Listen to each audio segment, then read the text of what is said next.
Sagutin po natin itong nag-comment sa aking TikTok video kung tinitimbang pa ba ang hand carry. Yes. Nang umuwi ako kasi ang aking hand carry ay 7 kilo din at 23 kilo lang din yung aking check-in luggage.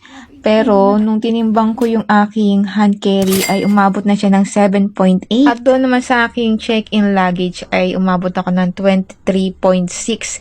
At hindi naman sila naningil or wala silang other charge kasi nga sumobra nga ako sa 23 kilo. So, yun ang kagandahan sa China Airlines kasi hindi sila ganun kahigpit pagdating sa luggage.